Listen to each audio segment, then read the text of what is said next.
Boa tarde, amigos e amigos internautas. Estamos iniciando mais uma live. Deixa eu receber aqui o nosso convidado de hoje. Está aqui, está se aprontando. É o companheiro Marcelo Nascimento, está aqui a postos. Daqui um minuto ele entra com a gente aqui. Deixa eu dar os recadinhos da nossa tarde de hoje.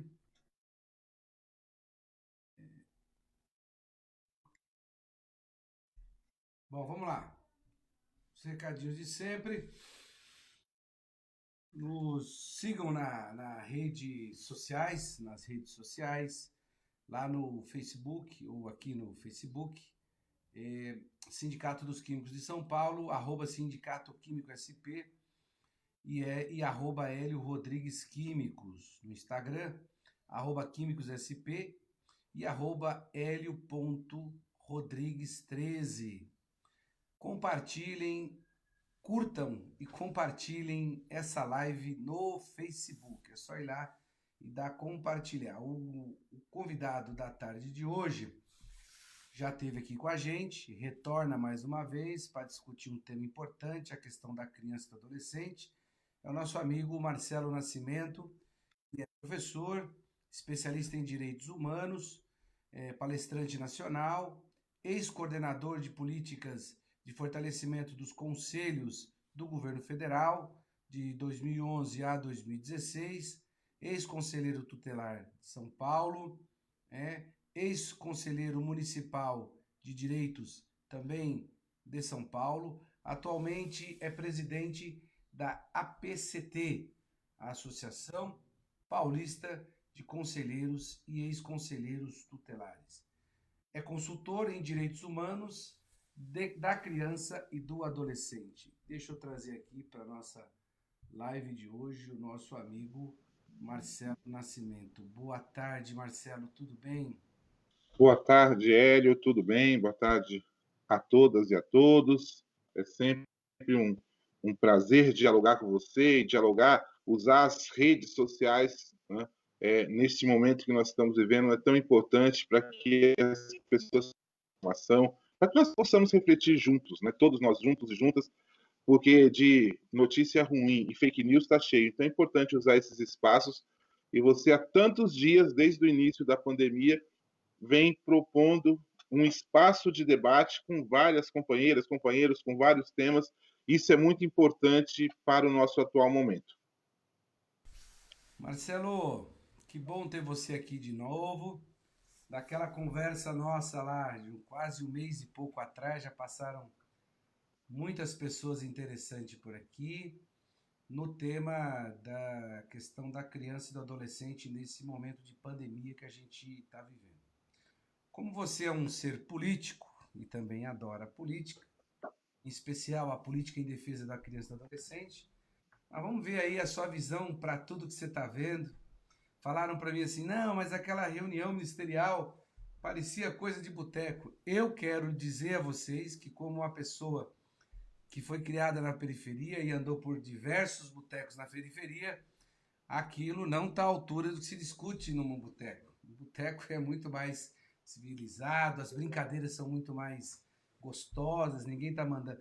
A expressão que aquele ministro, se é que se pode chamar de ministro da educação, de que odeia o termo população indígena, e ele repete mais de uma vez. Isso nunca vi em nenhum dos botecos que eu frequentei, dos mais simples possível aos mais sofisticados, alguém se dirigir à população indígena desse jeito. Eu quero escutar um pouco de você sobre isso. Nós tivemos aqui o Ariel Castro, que você acompanhou numa live. Hoje teremos Maria do Rosário. Então, antes de entrar no tema da criança e do adolescente, eu quero escutar um pouco do Marcelo, que está comprometido com essa política da criança e do adolescente, mas também tem as suas, né, aí as suas impressões, aquilo que você acha, e a gente quer escutar você um pouco dessa conjuntura, Marcelo. Olha, eu acho que nunca na história se usou tanto um bordão comum, né? Nunca visto isso na história desse país antes, né? Por quê? Porque isso traz essa reunião é uma de tantas outras que deve ter que nós não sabemos, né? Mas o que está por trás de tudo isso, pensando com o nosso tema de hoje, né? E com o dia a dia, principalmente nas periferias, principalmente nas comunidades indígenas, quilombolas, né? No público LGBT. Então, nós precisamos pensar o que está por trás disso e qual é o desdobramento disso tudo. Né? E aí também você vê uma tentativa hoje de uma polarização, de divisão muito grande. Né? Quem está de um lado, quem é contra e quem é a favor. Né? Há um outro ditado que diz: aos amigos tudo, aos outros o rigor da lei. Né? Ou seja, nós precisamos entender, e aí é importante, na perspectiva do atual momento, né? Porque você junta tudo. Naquele momento, aquela reunião, ela deveria ser todos pensando como enfrentar o Covid, como cuidar das pessoas, como cuidar dos indígenas, como cuidar da população quilombola, como cuidar da população cigana, né? Como olhar para os vulneráveis, como cuidar, neste momento, de parte da população brasileira que não tem acesso à água encanada, a saneamento básico. E nós estamos, os médicos, os cientistas, todos cansam de dizer que uma das formas de enfrentar o inimigo invisível, né, o coronavírus, é limpeza, é o acesso à limpeza, é o acesso ao material de limpeza. Né? E aí, Hélio, vocês fizeram, nós estamos aqui em Guarás também realizando, conversando com as pessoas, e realmente tem gente que manda já falar, olha, o armário está vazio, as crianças estão em casa. Então, este momento não é um momento para você discutir política, se gosta mais ou gosta menos, né? Principalmente de quem está no poder governando. Né? E aí a gente fala tanto de democracia, e aí você percebe. E na reunião tem uma outra questão que eu destaquei, e aí quero refletir, que tem tudo a ver quando nós vamos pensar combate à violência. Né? Porque tem trechos da reunião, né, que o presidente da República diz o seguinte, né? Temos que armar as pessoas. As pessoas, para defender a democracia, têm que estar armadas. É o contrário. A história prova que é o contrário. Né? Então, quer dizer, você invoca o uso da arma, o uso da violência, para justificar sei lá o que é injustificável nesse momento. E olhando para os números, qualquer pessoa, independente de religião, de cor, de credo, de ideologia política, nós temos que ter um pacto pela paz. E um pacto pela paz é totalmente diferente daquela reunião, que aquela reunião dá vergonha. Nós, brasileiros, deveríamos ter vergonha. Né? Eu tenho falado todas as noites na perspectiva que nós temos um compromisso com a Constituição Federal, que tem um artigo na Constituição Federal, que é o artigo 227, fala que criança e adolescente é prioridade absoluta. Só que nós, e ele começa, Hélio, com a seguinte, no início do caput do artigo, diz o seguinte: é dever. Dever de quem? Da criança e adolescente? Não. É dever nosso, das gerações adultas. Garantir a criança e adolescente, e aí vem um conjunto, né, de elementos para garantir para essa criança. Nós temos que ter vergonha de verbalizar esse artigo. Por quê? Enquanto tiver criança com fome, criança na fila do hospital, esperando cirurgia, uma consulta médica, crianças sendo abusadas sexualmente no nosso país, exploradas sexualmente, exploradas no trabalho infantil, a mão de obra barata, crianças que estão em cárcere privado nesse momento de violência, porque nós sabemos, os números indicam para isso, nós não podemos falar do artigo 227, não temos que ter vergonha. Mesma coisa, nós deveríamos ter vergonha de uma reunião daquela. Né? Enquanto as pessoas, nós passamos de 20, 21 mil, 22 mil mortos, fora a subnotificação, e no país nós somos um país campeão de subnotificação. Nós temos subnotificação para tudo. Os nossos números todos são maquiados. todos são pautados numa perfumaria. Você esconde aqui esse número, você melhora aqui o outro, e aí, olha como nós estamos evoluindo. Todos os nossos números são subnotificados. Se for pegar a exploração sexual, o abuso sexual de criança está subnotificado, o trabalho infantil está subnotificado, escondido, e aí nós temos uma questão de falar, isso é cultural, né? É melhor trabalhar que está roubando. Não, vamos olhar para o nosso ordenamento jurídico, vamos olhar para a nossa sociedade, vamos olhar para o nosso povo. Então, uma reunião daquela ali é lamentável que ainda tem pessoas que defendem esse tipo de coisa. Né? E se ganhou, tá, vai governar. Agora governa, ganhou, tem que ter solução. Isso vale para governador, prefeito, presidente da República. Não ganhou? Quem ganhou tem que propor, tem que cuidar do povo. É para isso que tem o governo. Senão não precisa de governo. Ué, sabe? Para ficar com piada, para ficar um negócio horrível, um desrespeito às famílias. Será que eles já pararam para pensar que tem 22, 23, 24, 25 mil famílias chorando a perda dos seus entes queridos? A dor de não... Sabe assim, eu conversei, Hélio, e demais que estão nos assistindo, eu conversei com uma grande amiga psicóloga comprometida com a infância brasileira do município de Barcarena, no Pará. E aí ela enterrou semana passada um irmão e tem mais 2 na UTI. E aí psicóloga, totalmente centrada, e o que está segurando, ela falou, Marcelo, o que me segura é a fé. É a fé. Ela falou, porque eu estou tentando ser forte para entender o que está acontecendo. Então, assim, são pessoas de todas... O Covid, ele pega todos. Ele pega a pessoa com vulnerabilidade, a classe média, a classe alta, o branco, o negro. Todos. Só que agora nós não podemos ter uma reunião num período desse para discutir cobrança política interna, quantas pessoas estão morrendo. Cuida das pessoas. Depois discute a política, depois discute a economia, depois discute o que for. Mas nesse momento, tem que cuidar das pessoas. Não pode, sabe assim, é um total desrespeito. Eu não sei nem que nome dar para aquela reunião, e eu confesso que eu só assisti os trechos, depois eu fiquei enjoado. Aquilo me deu... Tem que criar em nós ranço. Não dá para aceitar, é inaceitável. Não dá, sabe assim, não pode ser normal. Gente, 21 mil, 22 mil, 23 mil pessoas já morreram. Né? Fora que tem muita gente morrendo dizendo que é pneumonia, é o Covid, só que é pneumonia, só que a família não vê. Coloca num saco dentro de um caixão e enterra. Né? Não é Covid, morreu do coração. Né? Mas, por precaução, vamos pôr o saco aqui. Não tem. Essa amiga disse para mim, Marcelo, meu irmão foi enterrado num saco dentro de um caixão, como só um corpo, não como uma pessoa da minha família. Sabe? Vai embora sem se despedir. Então, neste momento, o Brasil tem que pensar, principalmente quem tem que governar. Tem que pensar e cuidar do povo.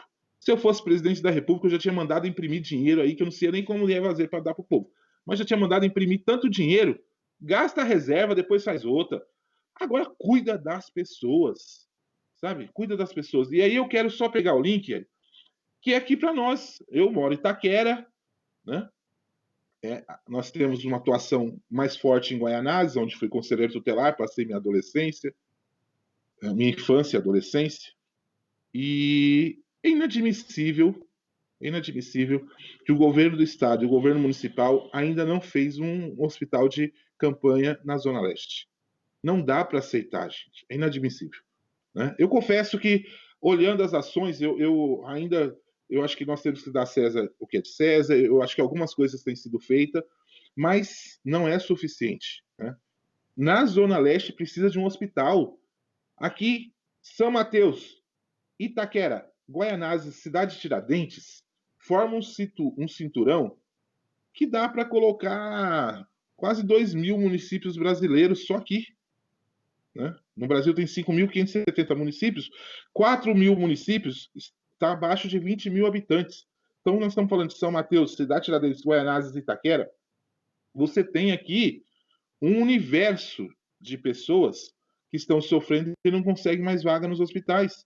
O Hospital de Cidade Tiradentes já está na porta, não cabe ninguém. O Hospital Geral de Guaianazes, que é estadual, não cabe ninguém.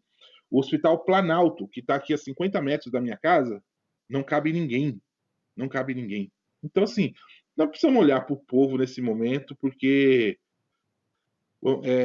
eu tenho fé que também vai passar, mas enquanto não passar, tem que cuidar. Enquanto não passar, tem que ser pontual, tem que ter política pública pontual de socorro emergencial, e seja o nome que for dar, mas tem que ter. Não dá mais para ficar brincando, porque senão não tem prioridade absoluta. Porque cadê a prioridade absoluta para essas crianças que precisam de hospital nesse momento?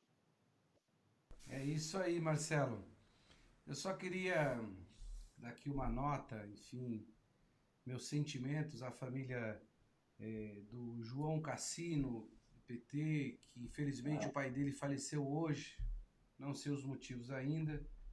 Queria deixar aqui do nossa live aqui os meus sentimentos nesse momento difícil, né? Perder o pai não é qualquer coisa.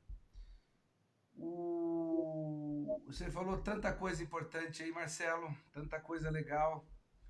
Essas lives têm me dado a oportunidade de praticar uma coisa que uma amiga minha sempre pediu para praticar, que é escutar as pessoas. E você começa a ficar esperto, inteligente escutando as pessoas. Desde quando escute pessoas inteligentes como você. Você falou coisas importantes e aquela reunião ministerial, só para fechar isso e a gente ir para o nosso tema mais objetivo aqui. Tudo é objetivo, mas falar um pouco mais daquilo que você domina tão bem, brilhantemente, que é a questão da criança e do adolescente. Que nós tivemos, Marcelo, agora eu fiquei sabendo algumas notícias de que o governo está com muito medo que vaze uma parte da reunião em que eles tratam da China. Imagina só o que esses caras devem ter falado da China.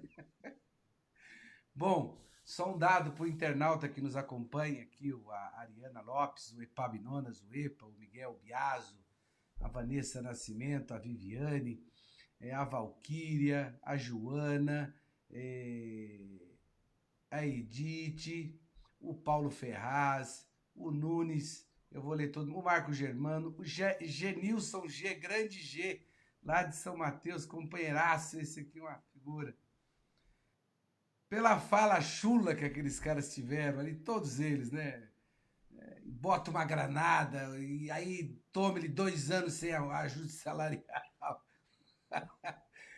Imagina o que esses caras falaram do Partido Comunista e do chinês. Um dado importante, Marcelo, é que o saldo da balança comercial com a China continua positivo esse mês. Foi só na ordem de 20 bilhões de dólares positivo. E o saldo comercial com a balança norte-americana foi de 7 bilhões, sendo 3 bilhões negativos. Ou seja, nós compramos mais do que vendemos para os americanos. Em relação aos chineses, eles compraram muito mais do que nós vendemos para ele. E eles estão assim aterrorizados. Fiquei sabendo aqui, conversei com alguns deputados federais hoje de manhã. Está em pânico o governo, os militares, porque se vazar, eles devem ter falado tanto absurdo que a China pode levantar aí alguns problemas para a economia brasileira. Espero que não, porque a gente não torce para isso. Mas para essa lambança que é esse governo. Semana passada, Marcelo, eu conversei, semana retrasada, com o ex-ministro Arthur Quioro e falei para ele de um problema que estava ali numa conversa com alguns companheiros na Europa do movimento sindical, de como é que eles estavam vendo o Brasil na questão da pandemia e do combate ao Covid-19. Eles falavam o seguinte, ó, a preocupação que a gente está tendo aqui é que se pode levantar barreiras sanitárias contra o Brasil, ou seja, a ida e vinda de pessoas podem estar prejudicada, e isso pode refletir nos produtos. Bom, todo mundo sabe que desde ontem o governo norte-americano criou a barreira já contra os brasileiros que vão para os Estados Unidos. A gente alertava isso.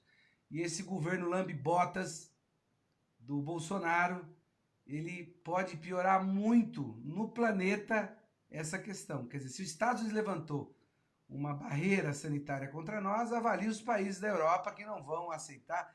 Imagina, Marcelo, aquilo que nós recebemos do turismo, a indústria do turismo no Brasil, como vai ser afetada, porque o cara vai ter medo de vir para cá. Não é só levantar a barreira alfandegária. barreira sanitária, é medo de vir. E a questão do hospital, que você falou que a gente está aí discutindo bastante, a questão do hospital, de campanha. O Corinthians já cedeu o estacionamento, né, ali do estádio para que pudesse ser erguido um hospital de campanha. A gente está cobrando o secretário municipal de saúde e vamos continuar nessa luta aí.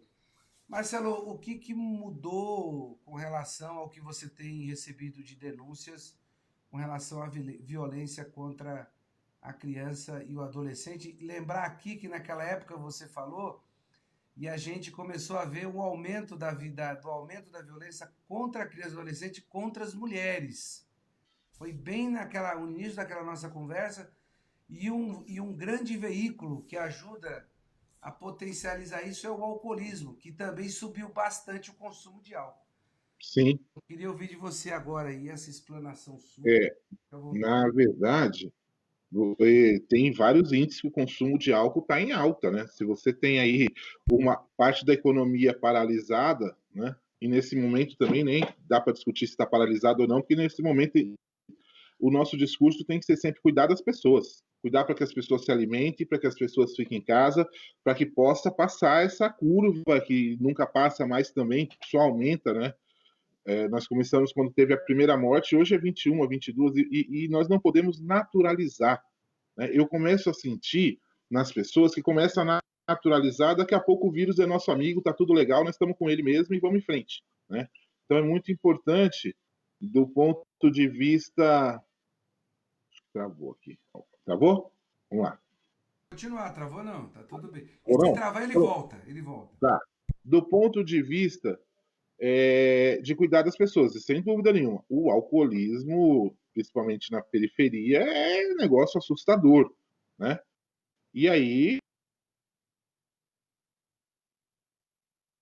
a pessoa perde os sentidos e vai agredir a mulher, agredir a criança, e isso vai se desdobrar de uma forma muito cruel. Agora, o que nós temos? Esse mês é o mês de maio, né? O mês inteiro nós discutimos o enfrentamento ao abuso e exploração sexual de crianças e adolescentes. Por que o 18 de maio? 18 de maio completou 20 anos esse ano, né, da data que marca o 18 de maio de 1973, quando no estado do Espírito Santo, a criança Araceli, ela foi sequestrada, ela foi violentada, depois ela foi morta, depois eles cortaram o seu corpo e colocaram fogo. Né? Lá em 1973. Esse crime nunca foi. Os algozes da Araceli nunca foram a júri popular ou qualquer tipo de júri. Por quê? Né? Porque eram, naquela época, jovens ricos, brancos, né? Da alta classe do Espírito Santo. Pois bem, é uma realidade ainda de milhares de crianças em todo o Brasil, infelizmente no mundo. Né? Como você, eu fiz uma discussão de 20 dias também à noite, num simpósio virtual, para marcar os 20 anos. Né? E conversamos com vários especialistas, vários. Por quê? Porque este tema, ele também foi e está ligado à educação. Né? Como que você vai empoderar crianças e adolescentes para o enfrentamento da violência se nós temos discursos, né, que, por exemplo, é uma discussão, se você falar a palavra ideologia de gênero, nossa, né? E aí você tem propostas totalmente antidemocráticas, como escolas sem partido, esse monte de baboseira que as pessoas perdem tempo em vez de olhar para os problemas e buscar soluções. Nós temos problema? Nós temos. Nós temos crianças e adolescentes que continuam sendo abusadas. Nós temos, neste momento de pandemia, né, neste momento de pandemia, a tentativa do movimento, você tem fragmentações, mas nós não temos ainda um número fechado para dizer quantas crianças estão sendo abusadas. Por quê? Porque você tem crianças também que são invisíveis, ou seja, não chega, não alcança. O direito, a rede de proteção, nós chamamos de sistema de garantias de direitos, ou seja, todos nós pensando o direito dessa criança, a proteção, a prevenção, o atendimento, a defesa desses direitos. Neste momento de pandemia, uma coisa eu tenho certeza e não é achismo. Posso afirmar tranquilamente. Se você me falar quantos, hoje eu ainda não sei. Não dá para falar para você aumentou Y, aumentou X, porque você depende do atendimento, cruzar esses dados com os dados das denúncias, com os dados do Ministério da Saúde, né, que registra esses dados, e com dados também da assistência, mas com certeza aumentou. E vai aumentar mais. Né? Vai aumentar mais. Por quê? Porque também não há a partir, por exemplo, do Ministério da Educação, né? Se é, se nós podemos dizer que tem Ministério da Educação no Brasil, né? Para começar, assim. Que um ministro que outro dia estava num avião, tirando foto, selfie, brincando, olhando para baixo, falando, cadê os corpos? Não dá para, não pode ser sério, né? Não imagina. E aí você pega um momento de isolamento físico, né? Que as escolas estão patinando, que os alunos estão sofrendo, que as crianças já começam, depois de 70, 80 dias, a ficarem mais ansiosas, a ficarem, porque é isso. E aí nós estamos falando, não é realidade de todos, porque há um debate também como se a internet fosse universal. Toda criança tem um smartphone, né? Todo mundo tem internet boa, vai baixar os conteúdos, aí vê o que nem nós estamos conversando aqui, o professor dá aquela aula gostosa, bacana. Não, não tem nada disso, né? O que você tem são as crianças em casa e muitas com fome, porque pelo menos na escola ela tinha 2 refeições. Hoje em casa a mãe tem que dividir essas refeições para durar um mês e ela, a criança, não tem mais a refeição. Muita criança que sofria violência, a escola é uma válvula de escape. É o momento que ela sai do lugar de opressão e tem um outro espaço. Neste momento não tem. Então, assim, os números ainda são incipientes, mas uma coisa eu afirmo categoricamente, sem dúvida nenhuma, toda a violência aumentou quando era para ser o contrário. Isso mostra que nós precisamos investir mais em educação, as famílias precisam ser mais assistidas, nós precisamos mudar, romper com os conceitos arcaicos de educação do passado, que eu resolvia tudo na paulada, né? Agora, é com vara mágica? Plim, plim, plim. Ninguém. Não, precisa ter políticas públicas que conduza a sociedade para isso. Precisa ter investimento, precisa pegar de fato as organizações sociais que fazem um trabalho assim, se não for, eu fico imaginando se não fossem as organizações sociais o que seria do nosso povo. E qual que é também a tendência desse governo? Massacrar as organizações sociais, principalmente as de direitos humanos, todas, tirar o dinheiro, né? E aí qual foi o movimento, né? Que é uma coisa que eu também atuo um pouquinho. Qual é o movimento? O movimento são grandes organizações e fundos na Europa, no próprio Estados Unidos, de brasileiros que moram lá, se preocupam com as pessoas que estão aqui, de transferir recurso direto, via convênio, via um termo, para as organizações sociais. O que o ministro da Economia, que podia chamar ministro da Maldade, faz? Quer já discutir a taxação desse recurso, para impedir que o recurso entre no país e chega na ponta, no território, para o atendimento dessas pessoas que são vítimas de violência, que são vulneráveis, que são grupos esquecidos, grupos invisíveis. Então, o que eles atuam? Bom, o governo não vai mais colocar dinheiro, né? Ah, tá bom. Aí as organizações internacionais começam a se movimentar para falar, nós temos que olhar agora para o Brasil, porque o governo que está lá vai massacrar a sociedade civil. E nós sabemos, sem recurso ninguém faz nada, sem recurso. E digo mais, as organizações sociais são importantes hoje para uma faixa da sociedade de geração de emprego incalculável, porque as organizações sociais empregam educadores, psicólogos, assistentes sociais, advogados, né? Isso mexe na balança, totalmente na nossa balança, quando você vai fazer os índices do emprego, e também uma questão, mexe na economia local, porque quando eu tenho uma organização social contratando, gerando emprego, produzindo, atendendo a meninada, atendendo as pessoas que estão em situação de vulneráveis e precisa desse apoio para mudar esse status quo, eu também estou gerando dinheiro local, porque essa pessoa que está trabalhando, ela pode comprar o pãozinho todo dia, ela pode ir na quitanda e comprar um tomate. Então, também eu mexo com a economia local. Eu gero recurso, eu gero divisa, eu produzo na economia local. Quando eu sufoco as organizações sociais, eu começo o quê? A colocar essas pessoas também na fila do desemprego. E aí, olha o retrocesso e olha como isso tem outros resultados. Porque isso aí vai começar a fechar o quê? Vai fechar a padaria, fechar quitanda, vai começar a fechar bomboniere, né? Então, nós precisamos olhar o todo e como é importante hoje o terceiro setor no Brasil e que não espere até 2022, né?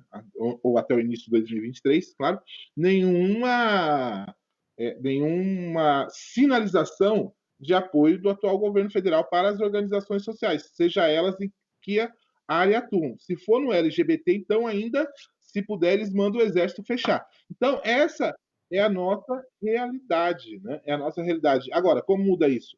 Com muito diálogo como esse. E diálogo, gente, não é diálogo de A e de B, não. É diálogo pautado no respeito, pautado em dados, não pautado em fake news, em conversinha né, aquele tipo lá, que aquilo lá não dá. Como que dá para dar nome? Eu não sei nem que nome dá aquilo, né?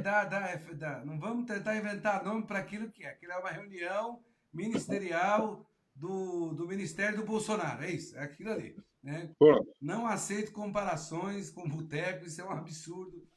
Não. Vou... Até porque, reunião de boteco é alto falta, nível. é uma falta de respeito com a reunião dos Oh. botecos que a gente vê por aí. Não vamos baixar o nível, não.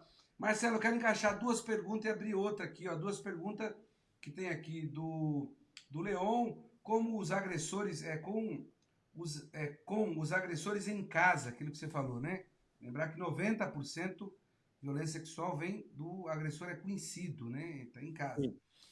A violência contra a mulher e a criança aumentou. O que podemos cobrar do poder público para conter esse quadro? Agora, junta com essa aqui, que é a do André, ele pergunta assim o seguinte para você, Marcelo.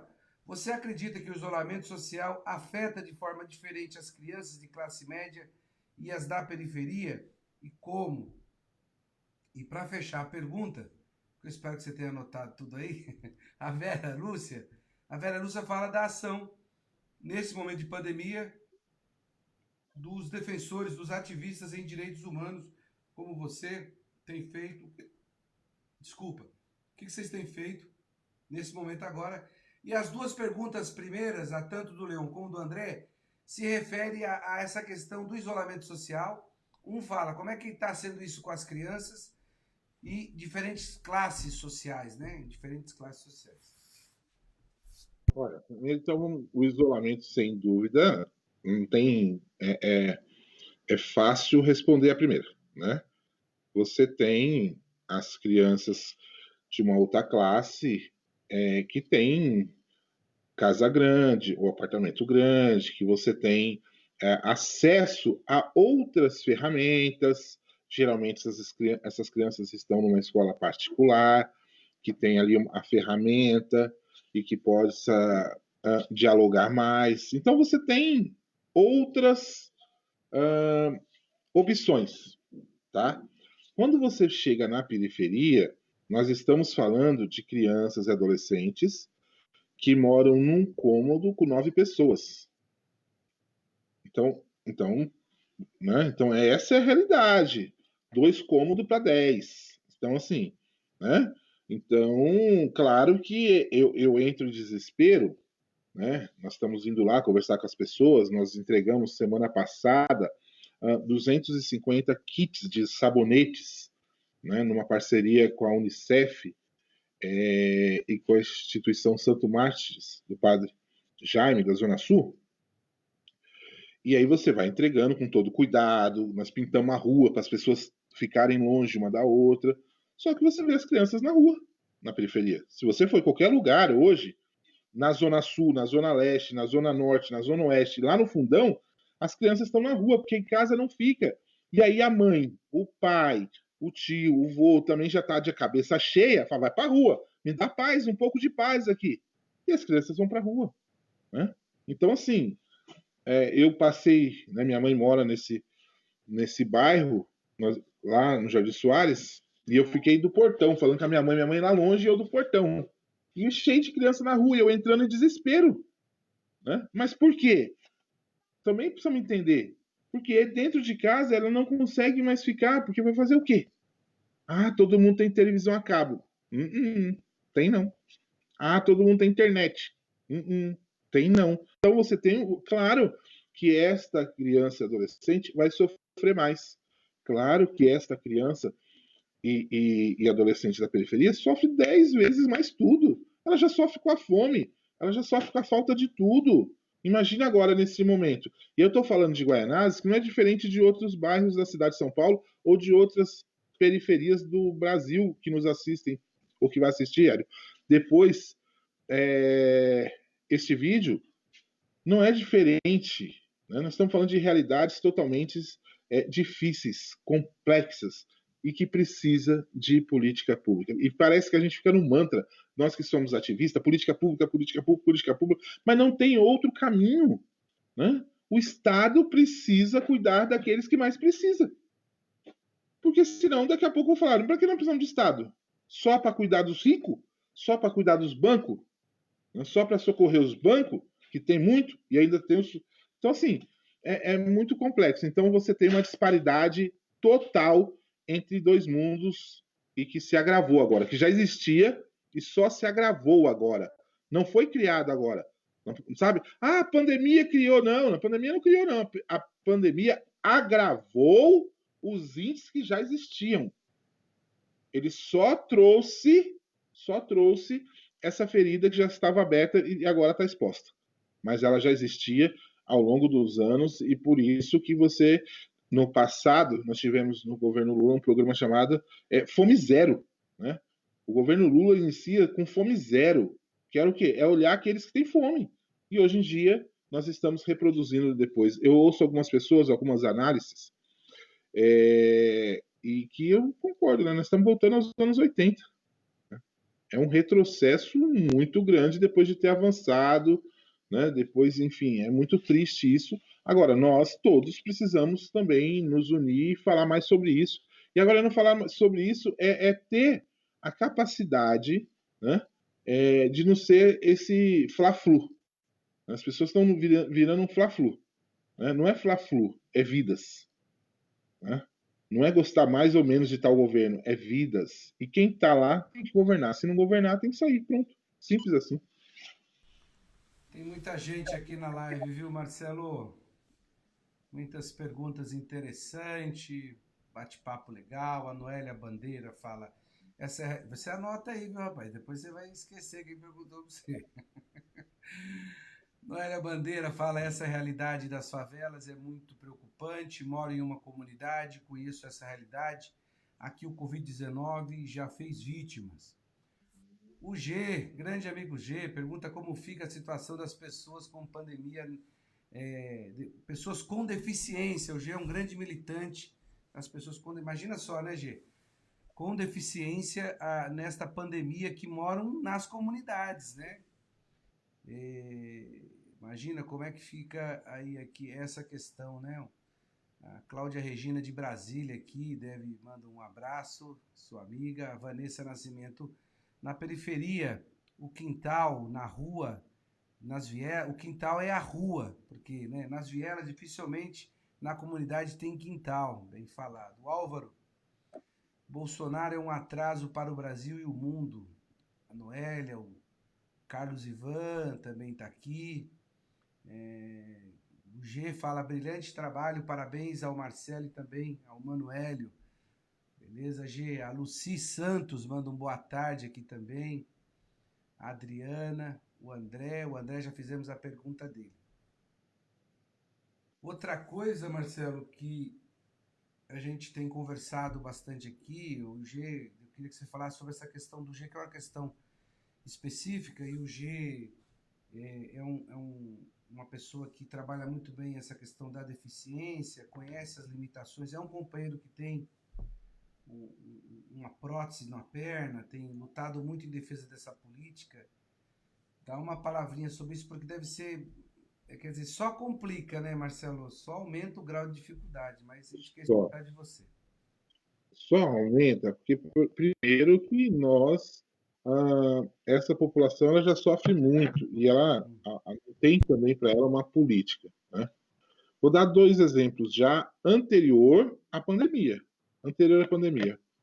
Você tem lei federal e você tem a Constituição Federal também no artigo 227, né, que diz que todos os equipamentos públicos precisam ter todos os itens de acessibilidade, né, para todas as acessibilidades.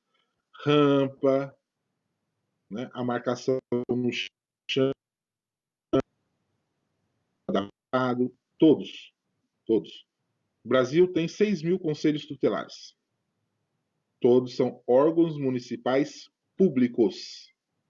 Órgãos municipais públicos. Eu arrisco dizer que de 6 mil conselheiros tutelares, se você tiver 100 conselhos tutelares no Brasil que são adaptados, preparados para receber a família, a criança, adolescente com deficiência, quando tem os seus direitos violados, seria, já posso jogar na Mega Sena. Não deve chegar a 100. Não deve chegar a 100. Então, assim, já começa, você vai num órgão de defesa do seu direito que viola o seu direito. É muito comum você ter notícias de conselheiros tutelares que atendem a família na rua, porque não tem como a mãe ou a criança entrar no conselho, porque não passa a cadeira na porta, porque a escada é longa, porque não atende. Então, por aí você já começa. Segunda questão geral no Brasil. Eu parei agora, porque nós não estamos saindo, enfim, eu só saio para essa ação social que nós estamos realizando em Guaianazes, com todos os cuidados, né? E mesmo assim, tomando todos os cuidados, não significa que nós estamos imune, né, a esse inimigo invisível. Mas eu tinha começado no meu Facebook uma campanha Calçadas do Brasil. E aí não é só a pessoa, né? Porque você pega a pessoa com mobilidade reduzida, você pega os idosos, você pega um adulto com carrinho de bebê, a coisa mais comum, principalmente na periferia, você vê o cadeirante no meio da rua ou a mãe com o bebê no meio da rua. Por quê? Porque as calçadas é uma coisa assim esdrúxula.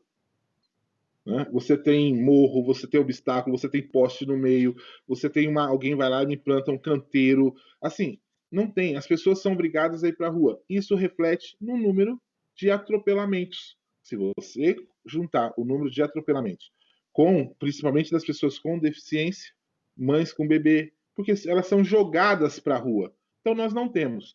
Quando você chega agora na pandemia, que você tem um isolamento físico e precisa ter muito mais forte do que isso, porque no início, o governo federal se omitiu quando ficou com piadinha dizendo que as pessoas só iam morrer os idosos e que tem só quem tem só os idosos morreriam porque era uma gripe, como outras qualquer.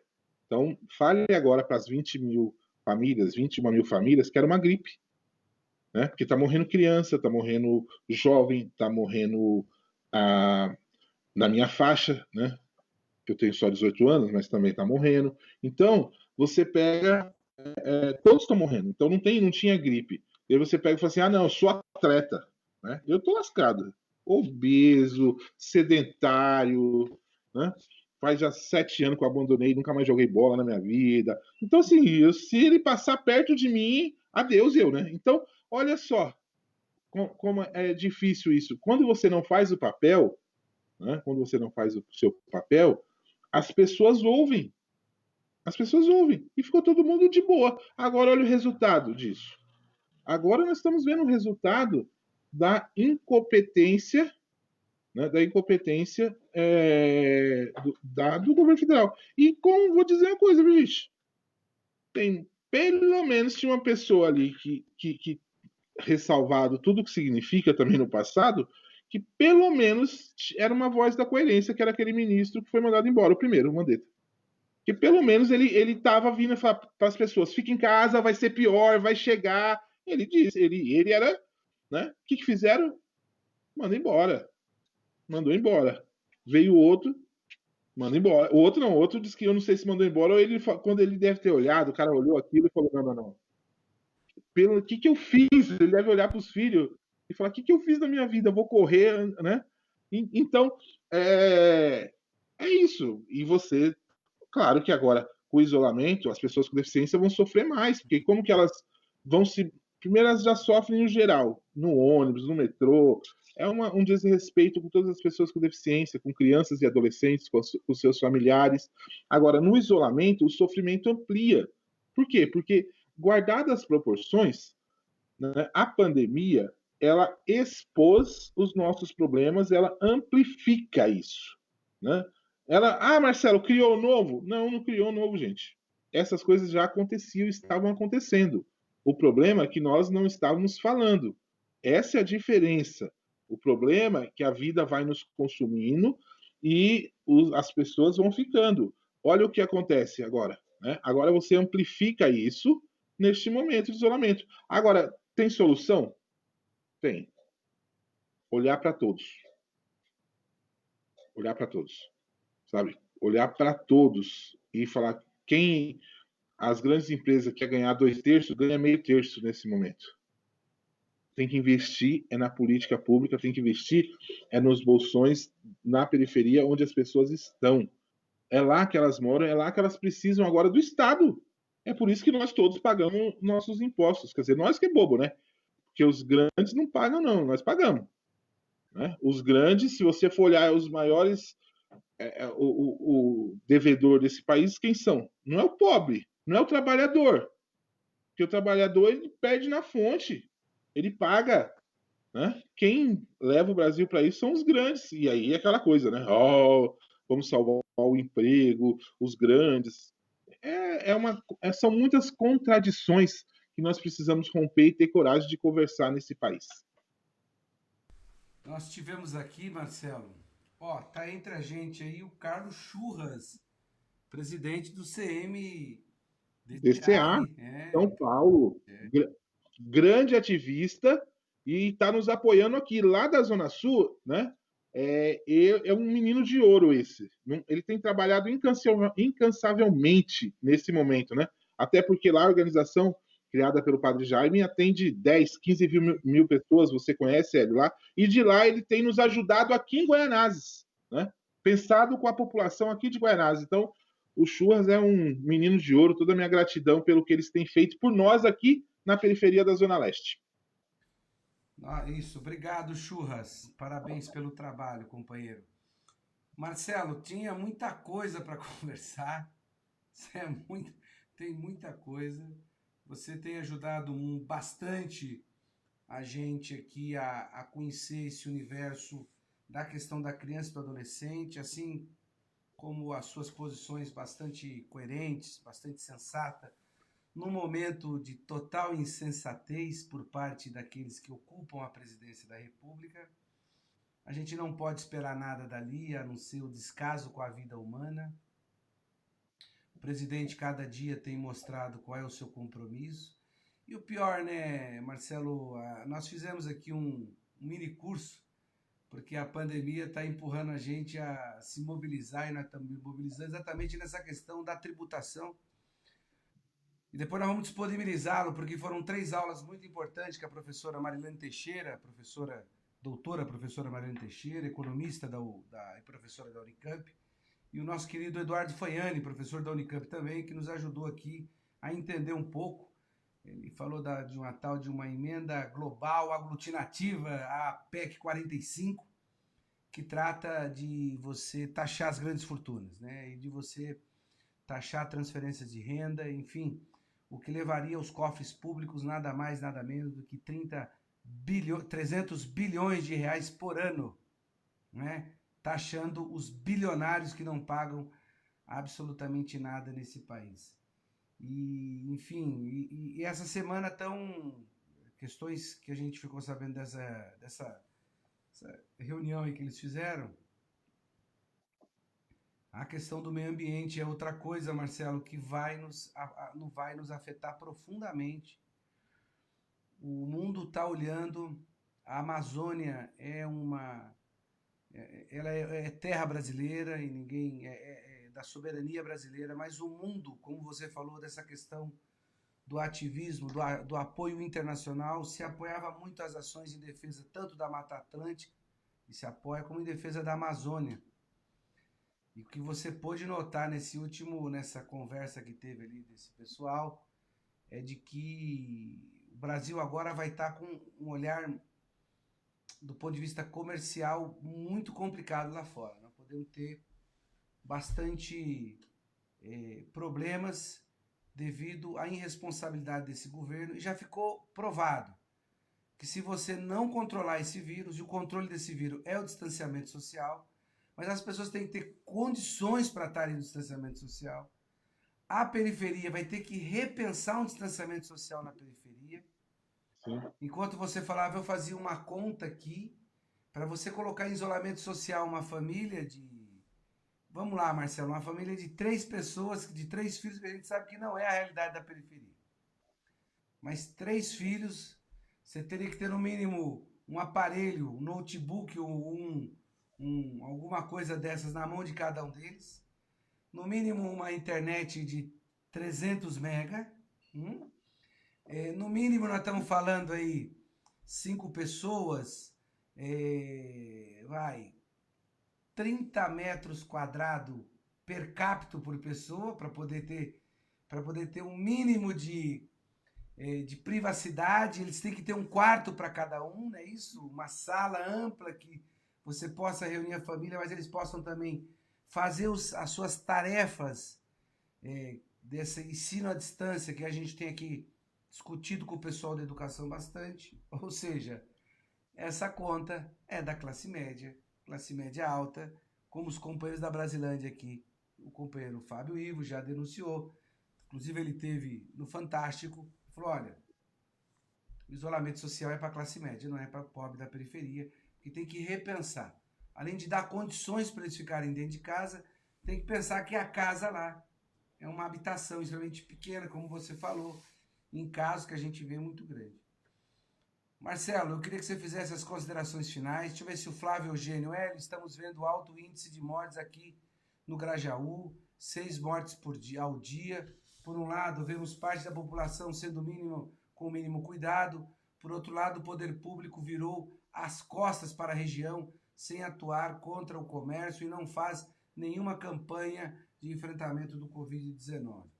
Esse é o Flávio Eugênio, ali do Grajaú. A Maria também manda aqui um abraço, a Ana, a Lídia, a Edith, enfim, a Assunção e os demais companheiros que entraram aqui.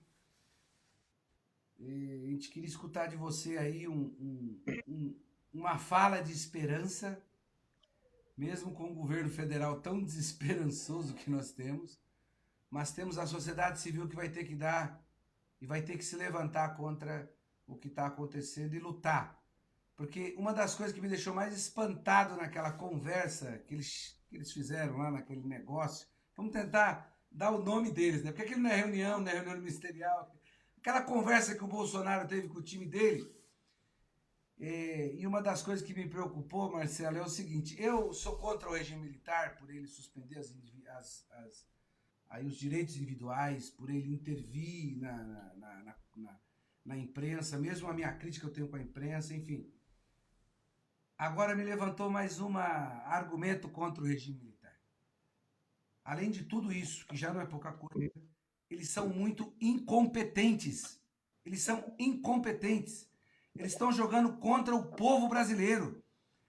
Vende tudo, bota lá, deixa aquela porcaria pra... E só palavras chulas.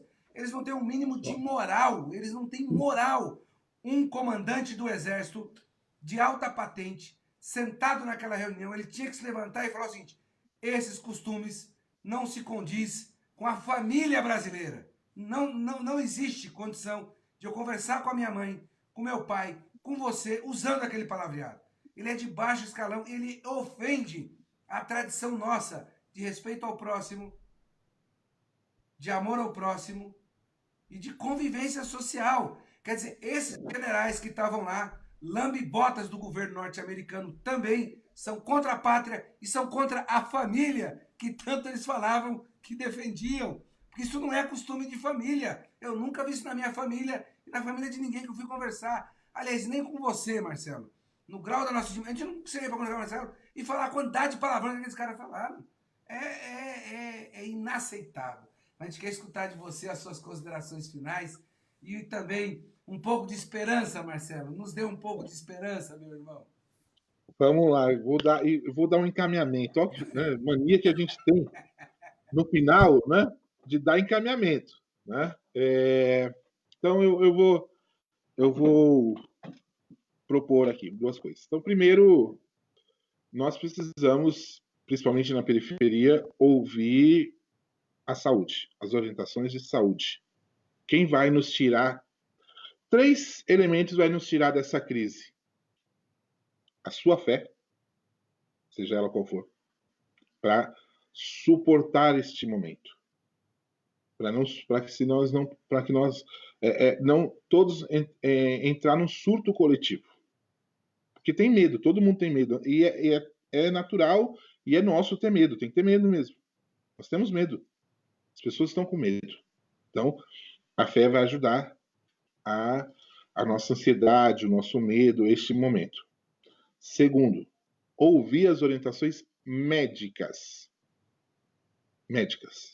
E terceiro, valorizar a ciência que foi tão massacrada, com historinha de o mundo é plano, não é redondo, essas porcaria tudo aí que fala. Então, quem vai nos tirar é a ciência, valorizar a ciência. Isso vem o reflexo agora no corte das bolsas, né? Para pesquisa, para mestrado, para doutorado. Olha o que nós estamos passando agora. E se não voltar a investir nisso, no futuro teremos coisas piores. Então, vamos ficar alerta, tem que investir mesmo nas bolsas, para que as pessoas estudem, quem tem as habilidades na ciência, na física e tudo quanto é coisa, para já pensar essas coisas, para achar solução. É eles que acham. Né? Então, vamos lá. Então, são 3 elementos. Quarto elemento, solidariedade e empatia. Hélio, nós começamos nossa campanha para 200 cestas básicas. Hoje nós temos 400 pessoas numa fila. E aí a gente não tem. A gente faz o quê? Começa a fazer o corte. Vamos atender primeiro quem? Primeiro as mulheres que são sozinhas com filhos, desempregadas, porque, né?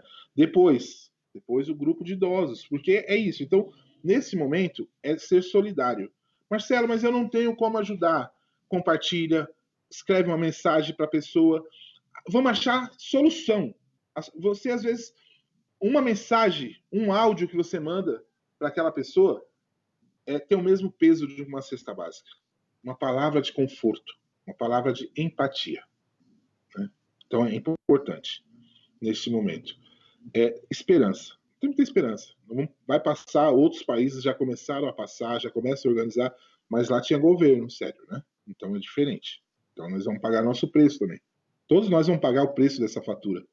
Independente de ter votado ou não votado, nós todos brasileiros estamos no mesmo barco. Né? O problema, que eu quero usar a metáfora que eles usaram lá, que é tirar água com a canequinha antes de... É o contrário, né? Nós que estamos tirando água com a canequinha. Né? E eles vêm com os negócios para furar, com as bombas para furar o casco para a gente cair tudo no mar. É o contrário. Então, essa é a questão.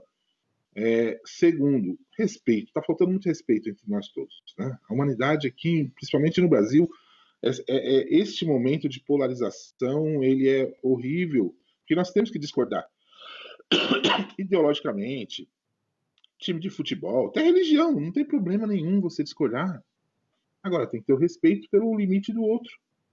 E isso perdemos. E cada dia mais, a cada reunião desse tipo, incentiva mais a população a perder o respeito um pelos outros. É um negócio horrível isso, porque cada vez mais. Então, esse momento. Eu gosto de usar muito uma frase, minha mãe falou um dia, a gente discutindo sobre isso, ela falou assim, parece que de 1º de janeiro do ano passado para cá, abriu a cabeça das pessoas, tudo que tinha mais ruim está libertando os monstros. Mas só que liberta nós contra nós mesmos. Né? Essa é a realidade. E eu quero dizer para todos, a violência existe, a sexual, a física, a violência causada pela fome, a violência causada pelo alcoolismo, a violência, ela existe. Agora, nós precisamos apoiar aquelas pessoas que estão nesta situação. E não é julgar. Quem julga é a justiça, quem faz repressão à segurança pública. Nós precisamos levar uma palavra de conforto e para tirar as pessoas dessa situação. Então é muito importante que todos conheçam os números, né? Os números que nós temos para Disque Denúncia. Não importa se é seu madrinho, se é padrinha, se é compadre, se é comadre, se é irmão, se há uma situação de violência e você sabe e não denuncia, você é cúmplice. Você também está participando desta violência. Você deixa que essa violência aconteça no seio da sua família. Então, você tem dois números que, embora são números que nós ainda acreditamos, né, mas que ainda tem problemas, é o Disque 180 para as mulheres e o Disque 100 para todas as outras violações, principalmente de criança e adolescente. Da pessoa idosa também, da pessoa com deficiência também, da população LGBT também, é o Disque 100, 100, Disque 100. E aí, Hélio, eu queria pedir a sua ajuda. Você que é um sindicalista importante desse país, né, e que ao longo da história sempre teve do lado dos trabalhadores, sempre teve do lado das pautas que cuidam do povo, né? A sua história prova isso, não precisa jogar confete, nada disso, né? Até porque você é um ogro, né? Então, eu queria, nós ontem, no dia 18, lançamos uma campanha, que é uma música que dialoga com a criança, que dialoga com a família, sobre o Disque 100, para que as próprias crianças possam também denunciar, principalmente nesse momento de isolamento. Então, a ideia, isso me passou agora, e depois a gente pode conversar de repente, e os sindicatos reproduzir nas suas redes sociais essa música, essa mensagem da campanha, né? E que outras pessoas que estão nos assistindo também possam nos ajudar a levar essa música para as famílias, porque agora não tem escola, né? Não tem como. Então, se não tem escola, nós temos que achar situações de suprir, né? A grande mídia só passa o que ela quer. Então, nós temos que criar também a nossa rede de solidariedade e de expressão e de informação correta, como você tem produzido ao longo desses mais de 70 dias. Eu vi que você publicou agora, né? São 100 lives, né? E vocês não pensam que isso dá trabalho. Você prepara, você tem horários, tem que estudar. Gente, eu fiz 20 dias seguidos, agora acaba hoje, né? Claro que amanhã eu vou sentir falta, mas é um trabalho que vocês não imaginam como é. Não é só ligar a ferramenta e começar a falar, né? Tem toda uma preparação, é um trabalho mesmo, gera, mas é muito gostoso. E você está de parabéns por produzir todos os dias esse espaço, né? E que as pessoas que não podem assistir agora conseguem assistir depois. Então isso é fantástico. Eu chamo que isso é rede do bem, isso é informação correta, sem fake news, né? Sem mamadeira de piroca, sem esse monte de besteira que não leva a nada e confunde a cabeça das pessoas. E aí, quando confunde a cabeça das pessoas, é uma estratégia, né? Eu gero gatilhos mentais para confundir as pessoas e para que ela possa seguir a minha orientação, né? Nós temos que dar a chance das pessoas pensar e elas escolherem que caminho quer seguir, que posição quer tomar, o que elas querem ouvir. Mas ela tem que ter a informação correta e ela decide. Não criando esse tipo de coisa que só atrapalha e só gera violência e só gera morte. Eu quero terminar, e aí a gente conversou, é tão rápido, é tão gostoso quando a gente começa a falar. Eu estudei aqui os números que a gente fala de violência. E aí são números que vocês todos podem pegar no Google, né? Só pôr no Google. É assustador o genocídio da juventude negra no país. A cada 23 minutos morre um menino negro no país. E alguns, não são todos, alguns vai para a grande mídia, como foi o menino João no Rio de Janeiro, que mataram colocaram no helicóptero, impediram a família de ir junto. Impediram a família de entrar no helicóptero e levaram o menino. Então, assim, olha que situação que nós vivemos. É inaceitável. Como é inaceitável também na nossa zona norte de São Paulo, quando o menino João morreu na porta do Habib's e até hoje não foi concluído o inquérito. Então, assim, por quê? Porque era um menino que estava em situação de rua. Negro. Negro. Então, assim, é muito sério isso e nós todos precisamos. E não é discursinho. Às vezes você vai falar sobre isso e você fala, é discursinho, é vitimismo. Olha os números. Esses números que eu estou falando é do Fórum Brasileiro de Segurança Pública. É só colocar no Google Fórum Brasileiro de Segurança Pública. A cada 23 minutos no Brasil morre um menino negro. É assustador. É assustador. Né? Então, eu quero, Hélio, deixar como um encaminhamento, assim, depois a gente pode conversar, como a gente pode pedir, por exemplo, para todos os sindicatos colocar nas suas redes sociais a campanha. Né? Tem uma música muito, 2 minutinhos, muito leve, tranquilinha, que fala para a criança, para ela gravar que o Disque 100 é o número que ela tem, que ela pode usar. Né? E quando a gente dialoga com a criança, a gente dialoga com toda a sociedade brasileira. Tem que tirar essas questões da invisibilidade. As crianças estão sofrendo mais? Estão, mas elas já vinham sofrendo e nós precisamos mudar. Porque senão nós todos temos que ter a vergonha de parar de verbalizar que criança e adolescente é sujeito, que criança é o futuro do Brasil, essas coisas todas, porque não é não. Que futuro tem esses meninos negros que a cada 23 minutos um morre?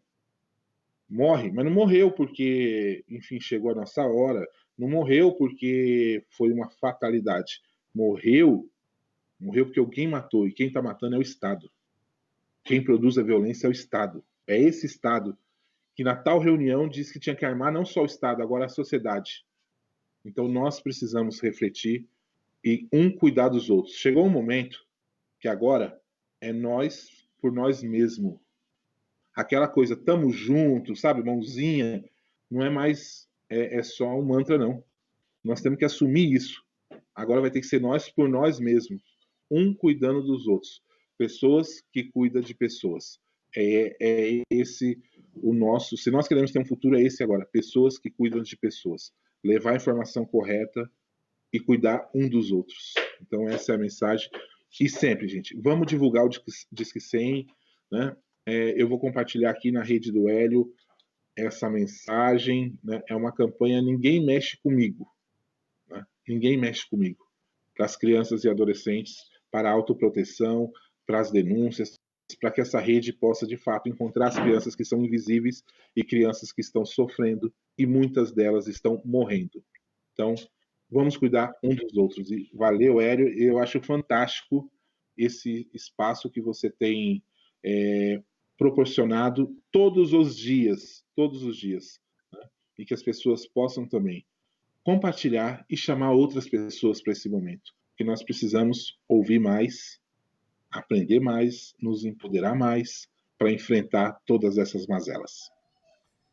Obrigado, meu amigo Marcelo Nascimento. Valeu mesmo, um papo muito bacana. Vamos voltar a fazer mais, porque, enfim, a gente conta muito com você. Parabéns pelas ações que você tem tomado aí para ajudar as pessoas em situação de vulnerabilidade. O trabalho vai ser duro. A gente prevê que junho é um mês que vai piorar bastante esse quadro e nós vamos ter que se ajudar e ter que dividir o que tem. Meu irmão, um forte abraço. Fica com Deus. Abraço, obrigado. Esse foi o nosso querido amigo Marcelo Nascimento, que esteve aqui com a gente nessa live, muito gostoso. Tem aqui uma última foto que me chegou aqui. Essa aqui do Bolsonaro, olha que maravilha, hein? Quem diria, né? Até o Bolsonaro está contra o Trump, até o Trump está contra o Bolsonaro, né? E foi isso, mais uma live, iniciamos a semana muito bem, né? Muito bem essa semana com o nosso amigo, grande companheiro Marcelo Nascimento, que já esteve aqui com a gente nesse debate muito importante, né? Então foi um prazer muito grande receber aqui, iniciar uma semana como essa. numa conversa muito boa com o nosso amigo Marcelo Nascimento. Marcelo Nascimento, ele preside a Associação Paulista de Conselheiros e Ex-Conselheiros Tutelares, sobre a situação da infância e da juventude. Bom, ele conversou com a gente aqui, expôs a sua visão sobre a importância do terceiro setor e do diálogo, né, com os movimentos sociais. Ele ainda reafirmou que o poder público tem que ser ouvido, né? O poder público tem que nos ouvir. E isso que temos que cobrar também. Ação e um diálogo pautado, ações e diálogos pautado em dados, incluindo todos os grupos e todas as esferas sociais. Mas com um olhar muito cuidadoso, ele reafirmou aqui o Marcelo, com as pessoas mais vulneráveis, né? Com aqueles que ele chamou dos invisíveis. Bom, a gente falou sobre políticas públicas, sobre solidariedade. Falamos do presente e também falamos do futuro. E esse futuro que a gente quer construir junto. Uma boa tarde, fiquem com Deus, tamo junto. Obrigado por participar dessa live, muito gostoso. E é isso aí, até a próxima, cooperada.